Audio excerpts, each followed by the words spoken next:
Muy buenas clases, vamos a por un vídeo ultra resumido de lo que hemos dado en neumática, un nivel pues muy básico, pero que oye, pues al final esos conceptos son la base después cuando vayáis a bachillerato o incluso a los que vayáis a carreras, que ahí ya sí que seguro que estudiaréis muchísimo más de lo que yo sé. Bien, ya sabéis que nosotros vamos a centrarnos en la parte neumática, porque al fin y al cabo son las máquinas que tenemos aquí en FP, pero tened en cuenta que todo esto surge del estudio de la mecánica de fluidos. Entendido un fluido como todo aquello que es capaz de adoptar la forma de su recipiente, ¿no? Que no tiene, porque son al final puentes, enlaces entre las moléculas muy débiles y que pueden adoptar esas formas. Esto significa al final de que con esos fluidos trabajamos con líquidos, en cuyo caso estaremos hablando de la hidráulica, no creáis que es mucho más complicada que la neumática, y gases. Normalmente nosotros ya sabéis que vamos a trabajar con aire, que es lo que llamaríamos neumática y que es lo que vamos a centrar la vista este año. Bien, todo esto, tened en cuenta que esa mecánica de fluidos se estudia a dos niveles. A nivel de estática, es decir, cuando el fluido está confinado, no está en movimiento, y a nivel de dinámica. ¿Por qué nos puede interesar ese movimiento? Porque tened en cuenta que siempre todo ese, digamos, fluido que va a estar encerrado, va a estar trabajando a cierta presión, cuando nosotros tengamos esa dinámica, va a ser ese movimiento para producir un trabajo útil. Ten en cuenta también que al final todo lo que hacemos en tecnología es para resolver problemas. Ese trabajo útil, que al final casi todo va a ser a nivel de mecánico, va a ser movimiento, eso lo podéis ver en cualquier dentista. Yo cuando sabéis que le tengo odio a los médicos, pues es esos los taladros que utilizan, ¿no?, para las muelas, cuando oís ese ruido, eso es al final la aplicación de la neumática. En construcción también se utiliza bastante, en los talleres mecánicos, o sea, cualquier pistola de esas que oís, o incluso para levantar cosas, gatos, pues se utiliza esa neumática. Bien, todo esto, esa producción de trabajo útil, es gracias a un principio fundamental, que es lo único con lo que quiero que os quedéis este año. Es el principio de Pascal. Que esto, pues oye, ya sabéis que esto tiene pues su formulación, pero quiero que os quedéis en el punto de que en un fluido, si aplicamos una fuerza, ya sabéis que aplicamos una fuerza en cualquier punto, da igual, de ese fluido, y teniendo en cuenta también un fluido que esté confinado, que no se mueva, o sea, no es lo mismo aplicar una fuerza en un río que una fuerza en un depósito, es distinto, tiene que ser en un fluido confinado. Si aplicamos esa fuerza en todos los puntos del fluido, obtendremos la misma, y eso es importante, exactamente la misma presión. ¿Y a qué se refiere la presión? Tened en cuenta que esa presión siempre va a ser igual a fuerza partido de superficie. Por lo tanto, es sencillo entender que si esa superficie es pequeña, como esto es pequeño, tenemos en cuenta que la fuerza siempre es la misma, obtengo una presión grande. Sin embargo, si la superficie en donde aplico es grande, ¿qué obtengo? Una presión pequeña. Bien, esto de forma muy evidente se ve muy claro con el típico ejemplo de dos émbolos. Esto ya lo hemos hecho, algún ejercicio a nivel numérico. Tampoco ya sabéis que no me voy a meter mucho con las unidades, eso yo los de física sé que me odian por esas cosas, pero bueno, a mí me interesan más conceptos. Si tenemos esos dos émbolos, en donde está claro que esta superficie 1 es mucho más pequeña que la superficie 2, ¿no? Esto ya sabéis que son circulares, como si fueran jeringuillas. Bien, es importante que todo esto, todo ese líquido, está a la misma presión. Es decir, la presión que hay aquí, en ese émbolo, y la presión que hay en este émbolo, tienen que ser iguales, por lo que nos acaba de decir el señor Pascal, un hombre bastante más listo que yo. Sin embargo, ¿qué ocurre? Que nosotros tendremos una fuerza y una fuerza 2. Bien, como aquí sabemos esa formulita, sabemos que la presión 1 tendrá que ser igual a la fuerza 1, desarrollada aquí, partido de la superficie 1. La fuerza 2, partido de la superficie 2. ¿Qué quiere decir, por tanto? Que como esta superficie es más pequeña que esta 2, por tanto, para mantener el equilibrio, F1 tendrá que ser menor que F2. O si lo queréis ver de otra forma, para mantener ese equilibrio, si nosotros ahora hiciéramos una fuerza aquí, por ejemplo, F1 de 10 kilos, y esta superficie es 10 veces mayor que esta, ¿qué obtendríamos? 10 veces más fuerza. Es proporcional, Esa es la gracia de todo esto. Es decir, a medida que vayamos haciendo más grande ese cilindro, ese émbolo, nosotros obtendremos más fuerza con la misma presión. Esa es la gracia de todo esto. Bien, vamos a aplicarlo ahora a un sistema neumático. Vamos a ver el por qué nos interesa todo este principio, ¿no? ¿Qué es lo que nos permite esas máquinas neumáticas? ¿Cómo funcionan? ¿Cuáles son sus ventajas e inconvenientes? Bien, esos sistemas neumáticos.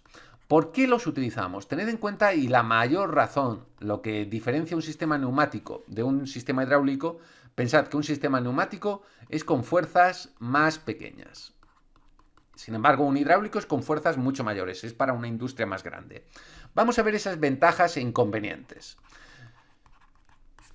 Bien, el primero, el inconveniente más claro, y es lo que acabamos de comentar, es que su fuerza está limitada. Y está limitada por una razón sencilla, porque nosotros aquí estamos utilizando aire comprimido. No me voy a meter en tema de algunos sistemas que utilizan gases, nos quedamos con ese aire comprimido. Bien, el problema es que el aire comprimido lo podemos comprimir más. Es decir, si queremos oponernos, si queremos hacer una fuerza mayor, tened en cuenta que ese aire es compresible y por lo tanto nos limita. Digamos que si queremos desarrollar fuerzas mayores, lo que haríamos es comprimir aún más el aire. No podríamos llegar a esa fuerza. Entonces, cuidado con eso. Estamos limitados por la presión que le hemos metido al aire. Bien, pero sin embargo, tened en cuenta eso. Es aire. Es una ventaja grandísima, ya que es un recurso abundante. No vamos a decir gratis, que también, en cierta forma, pero abundante. Bien, ahora, también tened en cuenta como ventaja, y esta es muy buena, es que es un recurso muy limpio. Ese aire comprimido muchas veces lo vamos a desechar y no hay problema porque incluso antes ya lo habremos limpiado, eso ya lo veremos en las etapas. No hay problema, no es un recurso, por ejemplo, como pueden ser los aceites de las presas hidráulicas, que es súper contaminante.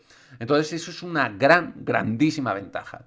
También es importante que entendáis que son máquinas sencillas, es decir, no hay gran complejidad, no son máquinas extrañas que tengas que cambiar algunos sistemas, que tengas que aprender, no, el funcionamiento y lo que es la máquina en sí es muy sencilla.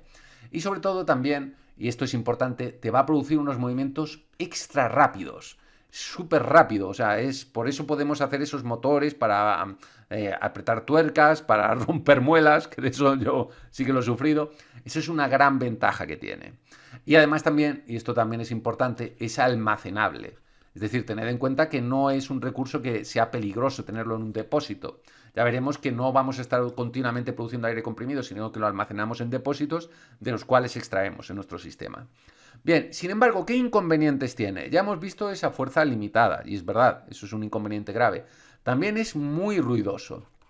Eso también va un poco en contra de lo de ser limpio, porque tened en cuenta que, por ejemplo, en muchos hospitales puede ser interesante, pero también hace mucho ruido. Hay unos problemas ahí a la hora de aislamiento acústico. También, y esto sí es importante, tiene un mantenimiento bastante costoso. Es decir, no es que la instalación sea cara, que también, pero sobre todo implica mucho mantenimiento si no queremos que las piezas empiecen a fallar. Y esto, por ejemplo, yo siempre lo digo, una prensa hidráulica la tenéis 30 años y sigue funcionando. Esto no, esto hay que tenerle un mantenimiento más, sobre todo cuando son máquinas un poquito más especiales, hay que estar continuamente encima de ellas. Y por último, implica una preparación. Esto ya veréis que aunque el recurso pues es directamente aire, ¿no? Cogido pues, de donde podamos, ese aire no puede entrar directamente en nuestras máquinas. Esto ya lo veremos ahora. Bien, todo esto al final, ¿cómo se traduce? ¿Cuál es el proceso en el que vamos desde el aire libre hasta lo que es el trabajo útil, ¿no? Que ya sabéis que es el objetivo de todo esto. Bien, esto es sencillo. Al final son una serie de etapas que además implican una serie de máquinas, que son lo que estudiaremos en este tema. Bien, lo primero, siempre tenemos que tener una alimentación. ¿Esa alimentación de qué es? De aire atmosférico. Es importante que entendáis que el aire atmosférico ya tiene una atmósfera, tal como lo dice, pero esa presión no es suficiente. Una presión pequeña, pues necesitaríamos superficies muy grandes para poder trabajar con él, ¿no? Y desarrollar fuerzas interesantes. Bien, por lo tanto, esa alimentación, que al fin y al cabo pues es simplemente tener una toma, siempre va a tener que pasar por una etapa de compresión. Es decir, tenemos que pasar del aire atmosférico a aire comprimido. Normalmente siempre vamos a trabajar, ya os digo, en casi todos lados, no hablo de industrias excesivamente potentes, vamos a trabajar entre 4 y 10 bares. Más de eso es extraño, ya digo, no son las máquinas que soléis ver en cualquier taller. Bien, esa compresión, ¿cómo lo vamos a hacer? Vamos a tener por un lado lo que es el compresor, es decir, vamos a tener una máquina que va a pasar de esa atmósfera a los 4 o 10 bares y va a tener una segunda máquina que, bueno, máquina, no tanto máquina, que va a ser el depósito. Tened en cuenta que el compresor no puede estar trabajando continuamente porque además no nos aseguraría una presión estable. El compresor va a ir y va a almacenar ese aire comprimido en el depósito, que tiene también sus funciones aparte de simplemente tenerlo almacenado. Bien, una vez ya tenemos ese aire comprimido, estable, una presión establecida, nosotros vamos a tener una tercera etapa en donde tenemos que hacer un acondicionamiento del aire. Esto ya sabéis que hicimos una preparación y es que tened en cuenta que ese aire puede tener pues, partículas, puede tener humedades, puede tener problemas. Por lo tanto, ese acondicionamiento implica una primera etapa de filtrado, una segunda etapa de secado para quitar la posible humedad. Tened en cuenta también que el aire al comprimirse pasa como con los sprays, condensa las humedades que pudiera tener y va a tener una etapa de lubricado. Porque igual que los motores necesitan aceite, ¿no? Los coches, pues esto también le vamos a meter aceite a ese aire para que los cilindros y todos los motores que van después, las máquinas, pues estén lubricadas, ¿no? Y no tengamos problemas. Bien, esto normalmente se va a hacer con lo que llamamos unidad de mantenimiento, que también estudiaremos. Es sencillo. Bien, una vez lo tenemos acondicionado, vamos a la parte de distribución.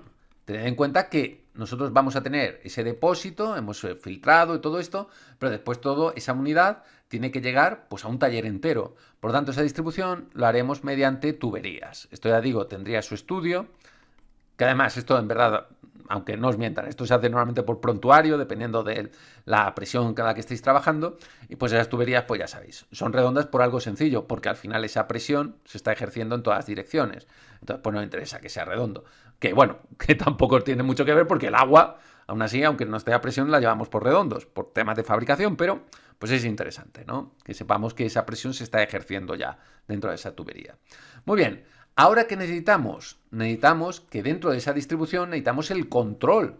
Es decir, porque no todas las máquinas van a estar funcionando continuamente. Aquí es la parte más bonita que son las válvulas. Válvulas tanto de distribución como de control. Es importante eso. Entonces, esa ya la veremos. No nos vamos a meter tampoco mucho. Ya habéis visto que hemos visto 3 o 4, que son las más, digamos, básicas. Hoy en día todas esas válvulas también ya sabéis que son electromecánicas, ya toda esta parte que nosotros vemos algunas veces de fines de carrera se sigue utilizando, pero ya casi todo está controlado a nivel electrónico. Bien, una vez tenéis esa parte de control, tened en cuenta que todavía ahora necesitamos en algún punto que ese aire comprimido realice el trabajo útil. Una tilde que me ha faltado por ahí. Bien, entonces ahora necesitamos los actuadores. ¿Actuadores qué son? En esencia son aquellos que traducen el aire comprimido a movimiento.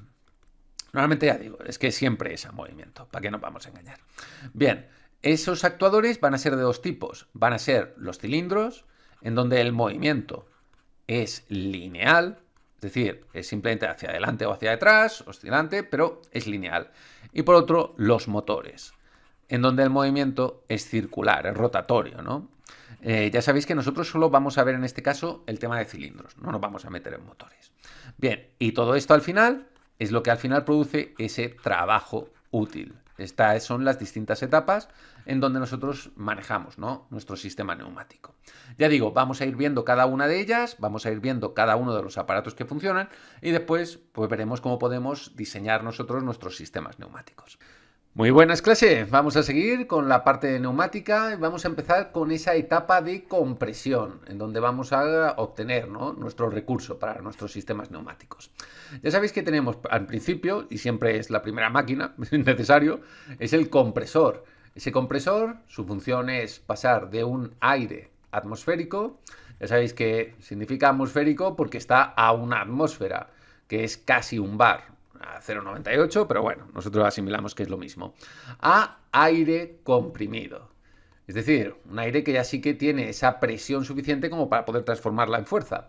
Normalmente entre 4 y 10 bares. Más de eso, ya digo que para un nivel normal no debería aparecer. Bien, esos compresores van a ser de dos tipos. Normalmente van a ser de émbolo, entre los cuales hay de pistón, que son los que normalmente tendréis en casa o habréis visto alguna vez si alguno de vuestros padres tiene un taller, y los que son de émbolo. Y los rotativos, que también son bastante comunes, pero nosotros vamos a centrar la vista en estos, en los pistones. Además es importante que sepáis que existen los turbocompresores, que su funcionamiento es casi el de una turbina, de un avión. Entonces es funcionamiento un poco más complicado, pero también, pues oye, tienen bastante más capacidad que estos. Vamos a centrar la vista en estos de pistón. Bien, ¿vosotros cómo funciona? Al final tened en cuenta que un compresor en verdad es un motor eléctrico. Lo que tenemos es, en esencia, un movimiento giratorio. Tenemos aquí, pues ya sabéis, de la biela a manivela, pues aquí tendríamos nuestro disco girando. Epa, esto es lo malo que tiene algunas veces este programa. Bien, esto va unido aquí a lo que sería un pistón. Esto tiene bastante sentido. Esto aquí debería estar en medio. Cuidado, ya digo, esto igual hay veces que no dibujo muy bien con este sistema del crear eso. Bien, esto al final tened en cuenta que es exactamente igual que un cilindro. Es un émbolo, es lo que hemos hablado. Entonces, esto se está moviendo hacia adelante y hacia atrás. Es así, está, digamos, empujando. Bien, esto está conectado aquí a lo que sería, vamos a dibujarlo así. Ya digo, no es exactamente así, pero bueno, así nos entendemos bastante bien.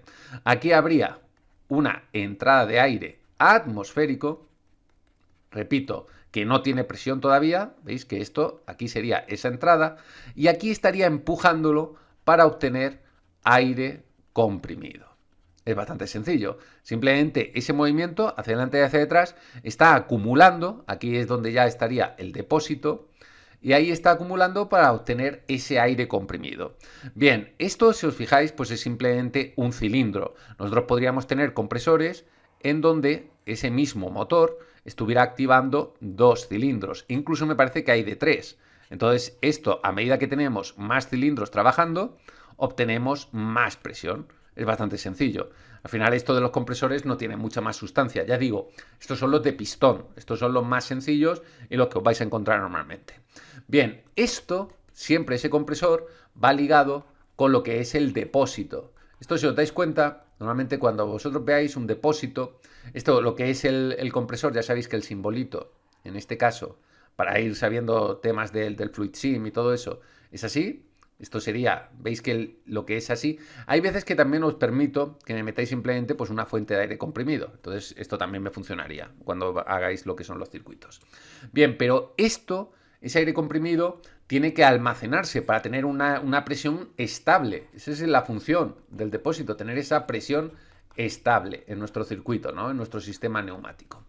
Bien, ese depósito al final es bastante sencillo. Simplemente vais a ver que normalmente tiene esta forma. Así, pues, lo típico, ¿no? Pues como una cápsula, un supositorio. Lo que pasa, pues, de unos tamaños importantes, ¿no? Entonces, ahí, en ese depósito, aquí siempre vamos a tener esa llave que nos va a permitir entrar, ¿no? Esta es la entrada desde el compresor. Esto digamos que es, vamos a ir poniendo numeritos, esto es la llave de entrada. En donde ya digo que a este depósito ya llega el aire comprimido, no llega el aire atmosférico, ya ha pasado por esa etapa del compresor. Bien, aquí va a tener una serie de instrumentos que son importantes. Vamos a poner 2, 3, en donde pues por una parte va a tener, normalmente siempre tienen un termómetro, porque tened en cuenta que lo que es ese gas a distintas temperaturas cambia, ¿no? Se dilata, y entonces puede haber ciertos peligros si esto se calienta mucho, o también puede funcionar mal si se enfría mucho, entonces hay que tener en cuenta eso. Y también otro que es lo que es el manómetro, es decir, al final tened en cuenta que nosotros ahí es donde ese manómetro además puede ser regulable. Es donde nosotros elegimos la presión a la que va a trabajar y nos marca, ¿no? Es así de sencillo. Bien, aparte va a tener siempre pues una válvula de seguridad, igual que lo que son las ollas express, porque puede ser que en algún momento falle y estemos metiendo más presión de la que toca, de la que aguanta en esto, entonces pues ahí siempre tenemos esa válvula de seguridad. Y aparte también va a tener un presostato. Ese presostato es el que va ligado a lo que es el compresor. ¿Por qué? Porque aquí lo que va a informar el depósito es que cuando no tenga suficiente presión, vuelve a hacer funcionar el compresor para volver a tener la suficiente presión. Eso es importante. Además, también tened en cuenta que esto, aquí ya el aire está comprimido y al comprimirse condensa el agua. Por lo tanto, normalmente siempre va a tener aquí lo que es una purga de ese agua. Nosotros vamos a poner el número 6. Ya vamos por el 6. Esto simplemente es la purga para la humedad. Pero ya digo, como se condensa, pues así podemos ir quitando parte de esa humedad. Y por último, pues va a tener una llave que es la de salida. Es donde ya alimentamos lo que es nuestro sistema neumático. Entonces ya veis que esto, bueno, pues normalmente siempre tiene sus patitas y estas cosas. Ya digo, no suelen ser tampoco unos tamaños... A ver, sí, un taller importante ya tiene compresores, un depósito potente. Pero esto es básicamente un depósito. Depósito. Cuidado con las tildes, que tengo ese defecto que nunca las pongo cuando hago las mayúsculas. Entonces ya veis, esto es así de sencillo. Esto es un depósito. No tiene mucho más. Bien, pero lo importante no va a ser tanto esta etapa de compresión como también tener en cuenta que sí, al final tenemos que tener una presión en nuestro circuito, pero tenemos que tener una etapa de acondicionamiento. Entonces, ese acondicionamiento es tener nuestro aire atmosférico ya ha adquirido presión, pero antes de meterlo en el circuito vamos a tener que hacer ciertas cosillas, ¿no? Para que esto funcione bien.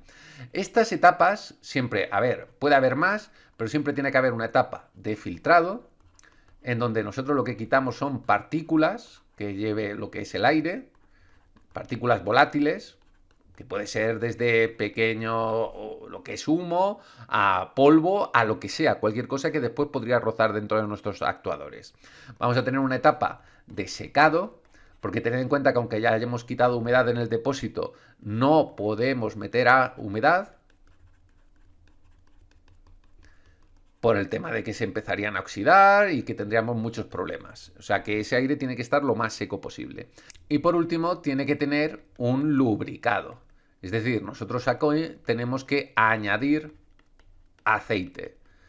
Ya digo, no es el aceite de casa, pero que al final permita que todos esos actuadores empiecen a deslizar y que funcione todo lo mejor posible. Bien, todo esto, aunque pueden ser, ya digo, máquinas independientes, normalmente se une todo en la unidad de mantenimiento.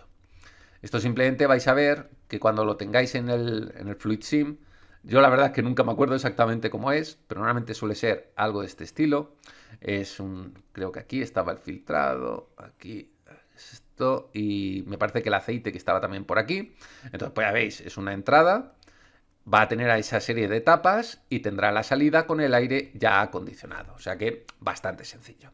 Bien, ese acondicionamiento ya sabéis que irá distribuido por unas tuberías, pero el control, que es lo que nos interesa, va a ser a través de válvulas. Bien, en verdad las válvulas son sencillas. Son sencillas al nivel al que estamos trabajando, cuidado.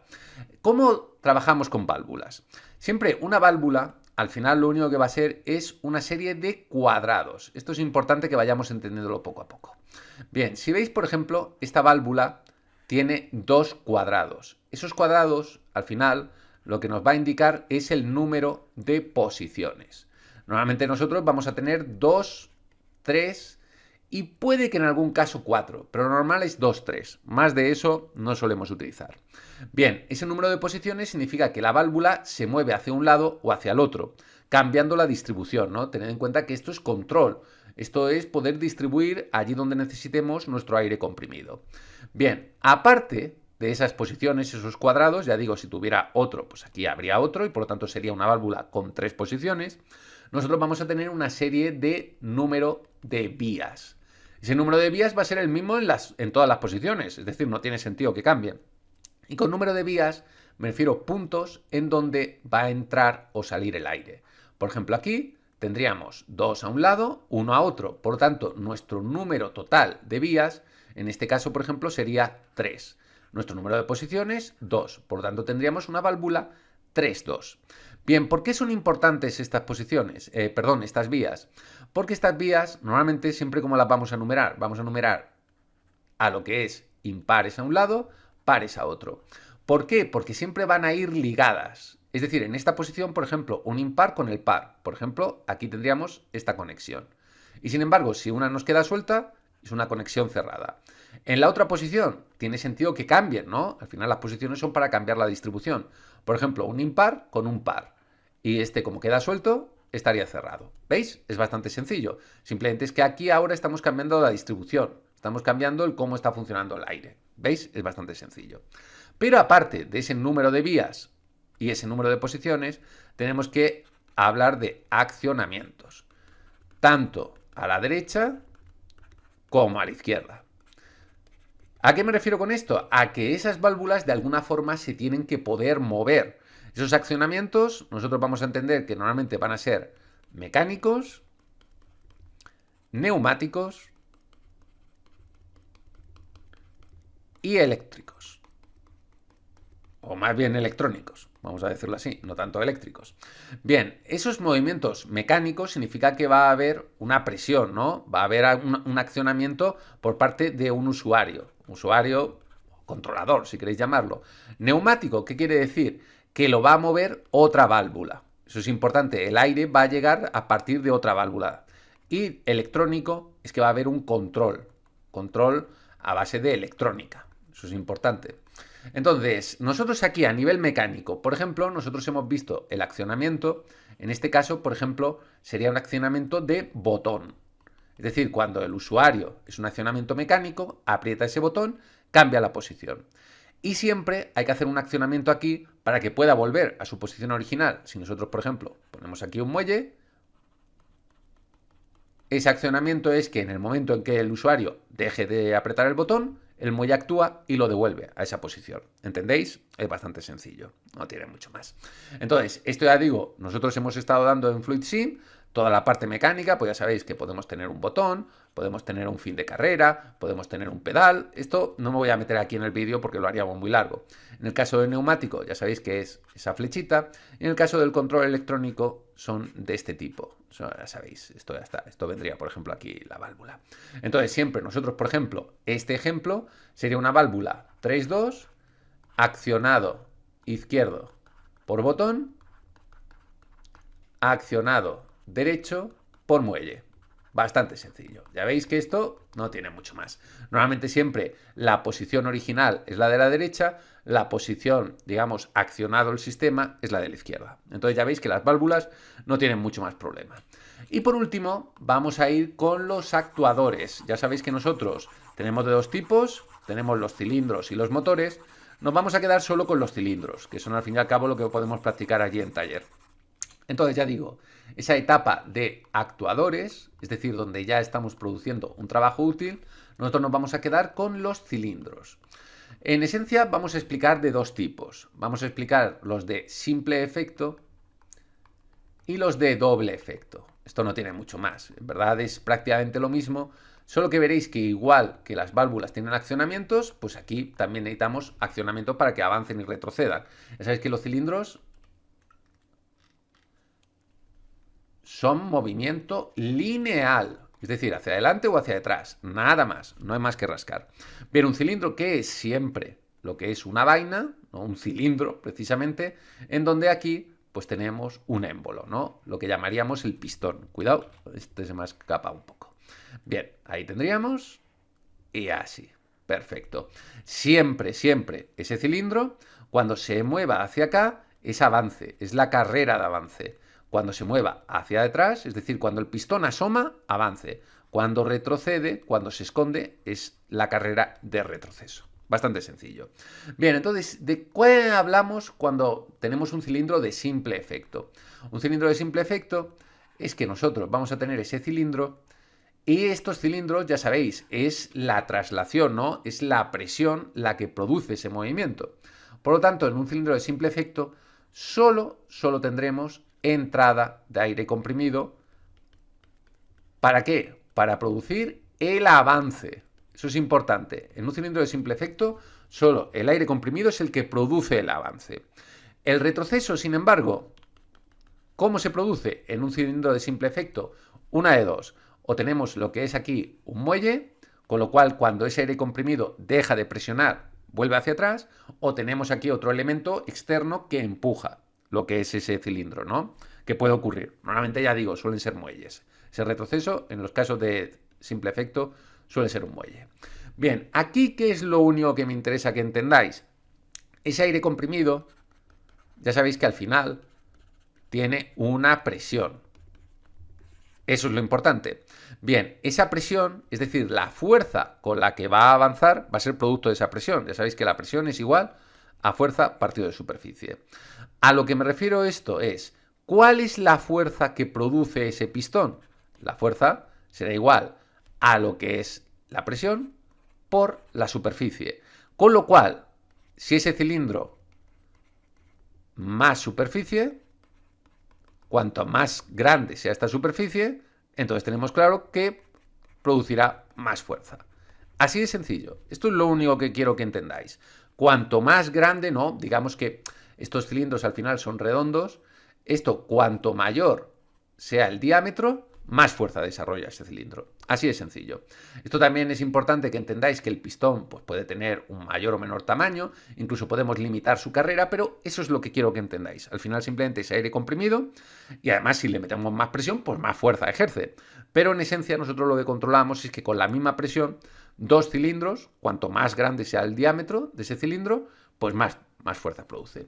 Sin embargo, un doble efecto, ¿qué es? Pues tenemos aquí, de nuevo, nuestro cilindro, igual tenemos nuestro pistón, pero esta vez vamos a tener dos entradas de aire comprimido. Un aire comprimido, que es el que produce el avance, ya veis, igual que antes, pero esta vez el retroceso va a ser producido también por aire comprimido. Es decir, aquí es donde van a tener gracia nuestras válvulas, en donde vamos cambiando por dónde entra el aire comprimido. Ahí está, donde ya empezamos a cuadrar las cosas, ¿no? Lo que hacíamos en FluidSim. Bien, aquí, ¿qué es lo único importante? Bien, digamos que aquí, ¿qué fuerza se produce? Es importante que entendáis que la presión que hay aquí, en esta toma, es igual a la presión que hay aquí. Ya sabéis que en todo el circuito la presión es la misma. Por lo tanto, ¿la fuerza va a ser igual? No, porque en este caso, la superficie 1 y la superficie 2, vamos a ver que esa superficie 1 es el émbolo entero. Es decir, cuando nosotros digamos que lo vemos desde aquí, lo que estamos viendo es que la superficie es entera. Sin embargo, aquí, si analizamos esa superficie 2, vamos a ver que estamos perdiendo lo que es aquí. Uepa, esto es un poco desagradable, esto del crear lesión, pero bueno. Aquí lo que estamos perdiendo es el tamaño del vástago, el cilindro, ¿no? El diámetro del vástago. Por lo tanto, aquí lo que tenemos es que en este caso, si os dais cuenta, la superficie 1 es mayor que la superficie 2. Como la superficie 1 es mayor que la superficie 2 con la misma presión, ya sabéis que cuanto más grande sea la superficie, pues la fuerza 1 va a ser mayor que la fuerza 2. Es sencillo, ¿no? Es decir, la fuerza de avance siempre va a ser mayor que la fuerza de retroceso. Por lo tanto, si coincide que las dos tomas reciben aire, ¿quién gana? Gana el avance. Eso es importante. Es decir, si por ejemplo nosotros hemos introducido aire comprimido y después metemos aire comprimido por aquí, hasta que este aire comprimido no pare, nunca podríamos retroceder. Eso es lo importante de un cilindro de doble efecto y es lo que quiero que os quedéis. Bien, lo vamos a dejar aquí y haremos otro vídeo en el cual ya nos meteremos ya a aplicarlo en simulador, a meterlo en distintos circuitos y vais a ver que es bastante sencillo.